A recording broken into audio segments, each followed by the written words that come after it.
happens now? Well, big question. The ball is really now in the Union Home Ministry, the UPA government, and most importantly the President's court. The bill will now be sent back to the President by the Speaker of the Andhra Pradesh Assembly, saying it very clearly that the House has rejected the reorganization bill by a voice vote. Number two, 9,722 amendments have been moved.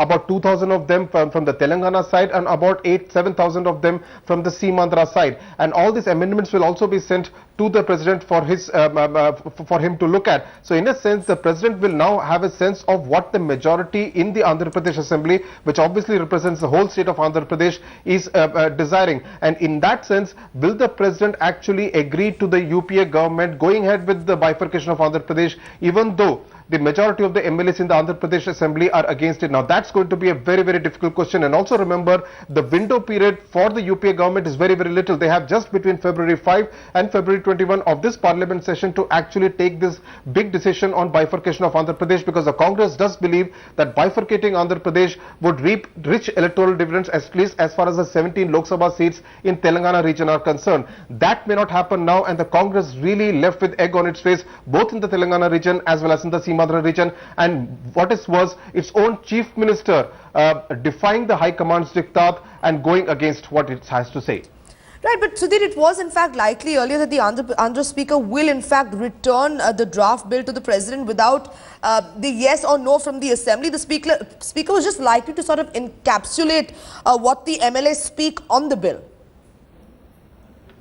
Well, for the last 48 hours, both the Seemandhra side and the Telangana side have actually been shooting off different letters. The Telangana MLAs wrote to the President today asking him not to give any more time extension to the Andhra Pradesh Assembly. Remember, just day before yesterday, both the Chief Minister and the Seemandhra MLAs had asked for 3 more weeks' time to debate the bill. Basically, this was seen as a delaying tactic. But after the Telangana MLAs and the Seemandhra MLAs, interestingly cutting across political lines, actually held their meetings today to frame their strategy. But once they were inside the House, the ball was in fact in the Speaker's court. It was for the Speaker, Nadlenda Manohar, to decide what he wanted to do. Of course, he could have rejected the Chief Minister's notice saying that no such vote will be taking place. But the fact that the Speaker went ahead and decided to have a voice vote is extremely significant, because in a sense that kind of conveyed the mood of the House. And numerically, since the Telangana MLAs are much less than the Seemandhra MLAs, the voice vote was carried. Now that is something that the President will find it very, very difficult to ignore.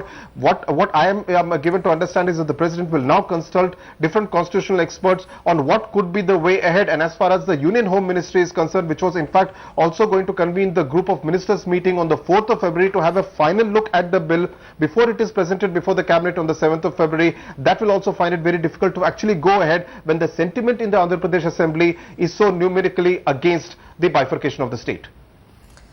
T.S. Sudhir, editor in South, bring us that big breaking news right now. This is as the State Assembly has been adjourned, and this is after the AP Assembly has rejected the Telangana bill. Definitely a major embarrassment for the centre.